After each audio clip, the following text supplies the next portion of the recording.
Hello, good people. Welcome back to Global Happenings. Today, we are so excited to have you again.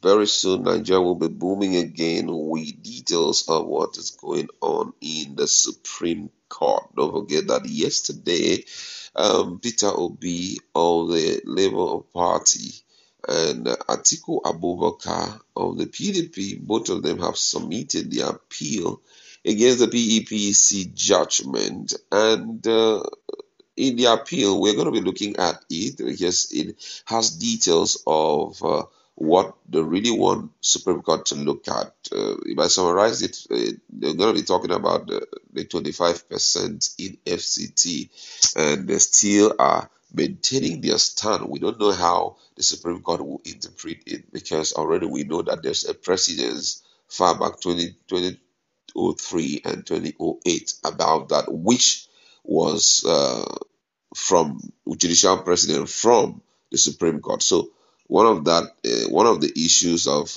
consideration is the 25%, and they have also asked the apex court to nullify Tinubu's victory. I've also insisted that the PEPC judgment was perverse, a miscarriage of justice. They also said that INEC didn't transmit result electronically, and for Labour Party also believe that Supreme Court can do something different. But let's look at full details of, in a summary form, what is contained in the appeal of Labour Party and also Atiku Abubakar.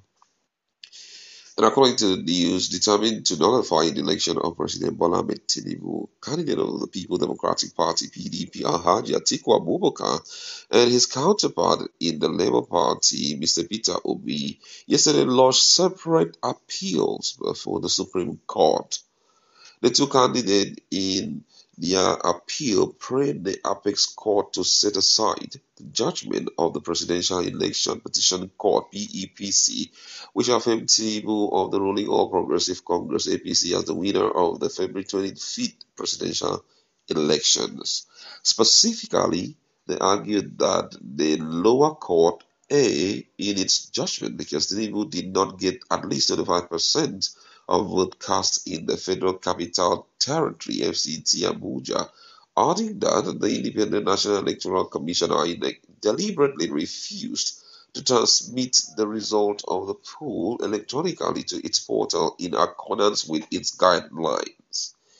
They also argued that the PEPC glossed over their claim of manipulations of the poll conducted in breach of the Constitution and Electoral Act in spite of their weighty evidence, whereas Atiku, through the consortium of 67 lawyers that comprises 18 senior advocates of Nigeria led by Chief Chris Uche, filed 35 grounds of appeal to challenge Tinubu's victory. Obi, through his own team of lawyers led by Dr. Levi Uzoku, senior advocate of Nigeria, filed 51 grounds of appeal before the apex court. Let's look at what Atiku was very specific on.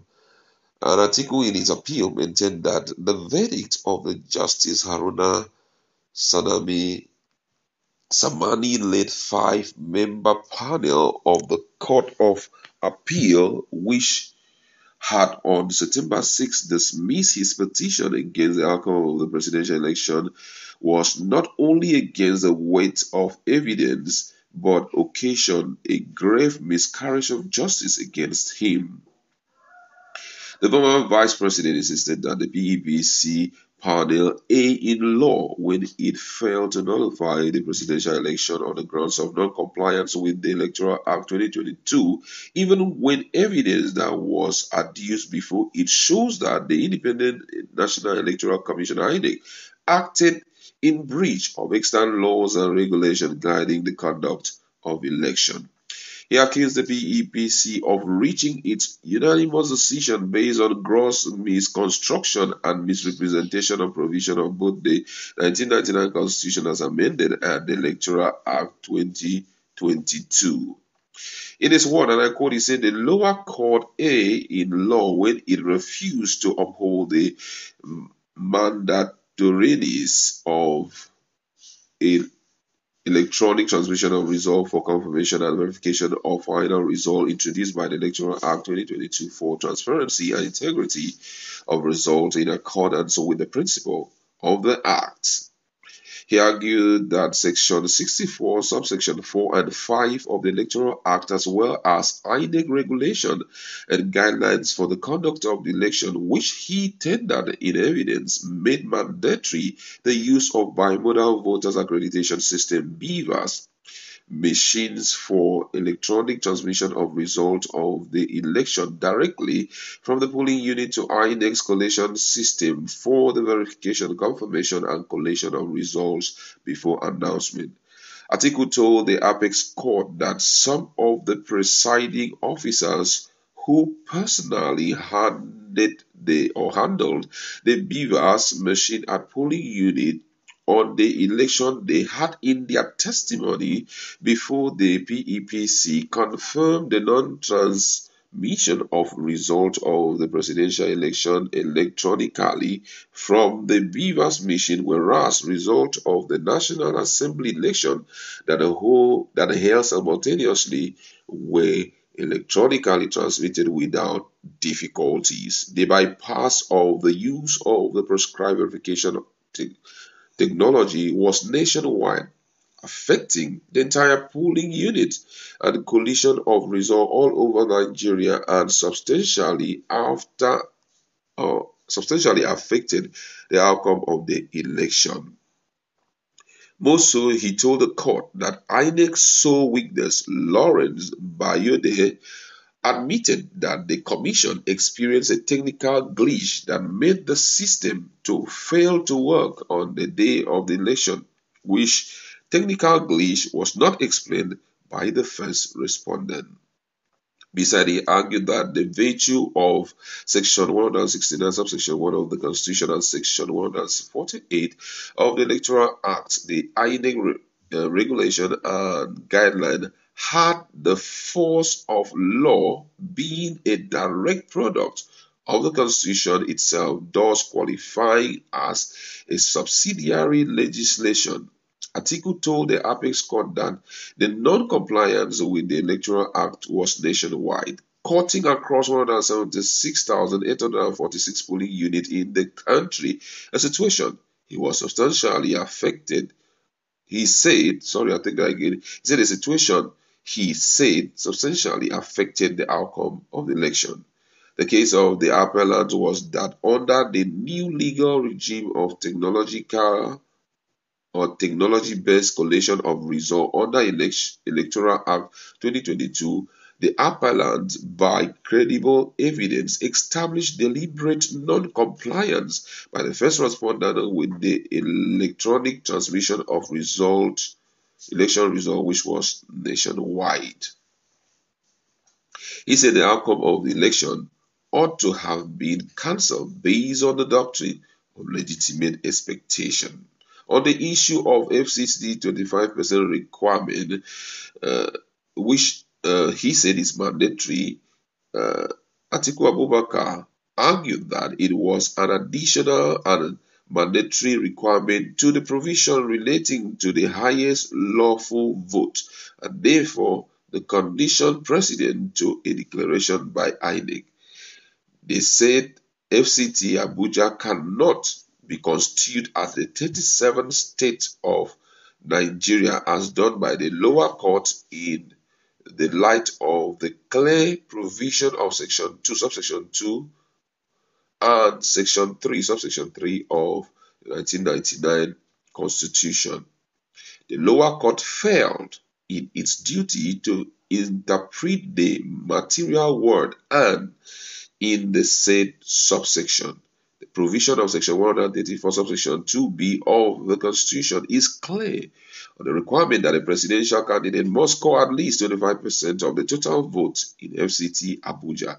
There is no ambiguity or absurdity in the provision of Section 134, subsection 2b of the Constitution to warrant a resort to any other interpretation other than the liberal rule, as the lower court erroneously did. Atiku further stated in the appeal he filed alongside his party, PDP, The appellant therefore pray the apex court to allow the appeal set aside the judgment of the PEPC and grant either their main or alternative relief. He prayed the Supreme Court to, among other things, hold that Tinubu was not duly elected by majority of lawful votes cast in election, and also declared that he was not qualified to be declared the winner. Aside from praying the court to declare him as the authentic winner of the election and order his swearing in as President, Atiku, in the alternative, urged the court to order a runoff between him and Atiku, or to nullify the entire pool and order INEC to conduct a fresh one, cited as responding in the appeal with INEC, Tinubu, and the APC. While on the part of Obi, he came third in the presidential election poll, maintained that the PEPC panel A in law and thereby reached a wrong conclusion when it dismissed his petition. He alleged that the panel wrongly evaluated the proof of evidence he adduced before it and occasioned a grave miscarriage of justice when it held that he did not specify polling units where irregularities occurred during the election. Obi and the LP further faulted the PEPC for dismissing their case on the premise that they did not specify the figures of votes or scores that were allegedly suppressed or inflated in favor of President Tinubu and the APC. They equally accused the Justice Tsunami-led panel of erring in law when it relied on paragraph 4A subsection D 2 and 54 of the first schedule to the Electoral Act 2022 to strike out paragraph of the petition, while accusing the lower court of breaching his right to a fair hearing. Obi insisted that evidence of his weakness was wrongly dismissed as incompetent. He said the apex court that he told the apex court that the panel unjustly dismissed his allegation that INEC uploaded 18,088 blur results on his IREF portal. Moso Obi alleged that the lower court ignored his allegation that certified true copies of documents that INEC issued to its legal team comprised of 8,123 blur results that contained blank A4 paper, pictures, and image of unknown persons purporting the same to be the CTC of polling units result of the presidential election. My God. The learned justices of the court below A in law and occasioned a miscarriage of justice when they held and conducted that he failed to establish allegation of corrupt practice and overvoting. He said in the issue of INEC bypassing its e-transmission regulation, Obi said it was wrong for the lower court to rely on the legal principle of ex-top to dismiss his contention that INEC bypassed its own regulations when it refused to electronically transmit results of elections from polling units to the IREF. The petitioner adduced credible and substantial evidence, both oral and documentary, that prove substantial non-compliance with the Electoral Act 2022 by the respondent in the conduct of elections. The court below overlooked that the respondent failed to disprove the evidence of substantial non-compliance adduced by the petitioner. The appellant stated, adding that the panel wrongly dismissed the issues of double nomination that was raised against Tinubu's vice president Kazim Shettima. Tinubu was indicted and fined $460,000 in drug-related case. Likewise, Obi insisted that the PEPT overlooked evidence that established that President Tinubu was previously indicted and fined the sum of $460,000 in the U.S. over his involvement in drug-related case. Position of a fine is not limited to a criminal conviction, as the word in law includes a civil forfeiture.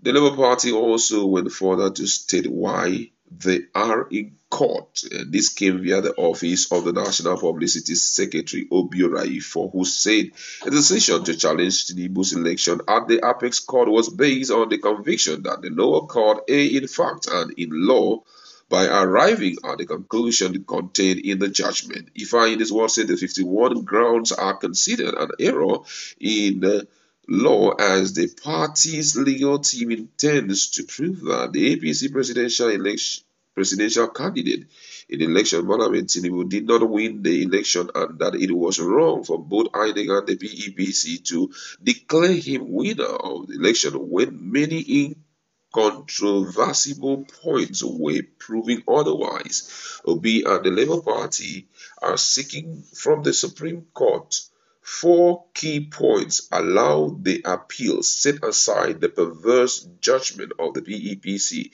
and grant the relief sought in the petition, either in the main or in the alternative. On the issue of the 25% requirement for Abuja, Obi and the Labour Party listed the particulars of errors by the PEPTs as follows: that the PEPT failed to appreciate that for the president to assume the office or position of president, he is also under the mandate to secure 25% of the vote cast in the FCT. He also accused the PEPC of overlooking the fuller purport of Section 299, which will be more glaring on a calm examination of Section 301 of the Constitution. Quite a long one there, but it was really worth listening to. So there are a lot of things which they have channeled out there, and we're waiting to see what will become of the Supreme Court. As already we've heard from Tedo Peter's side yesterday when he took out time to talk about the consequences of the Supreme Court maintaining its stand with the appeal court, what may likely happen in future elections, and the actions Nigerians may be taking when such time comes. That's what we would like to leave in. Let's read in the comment section and talk more on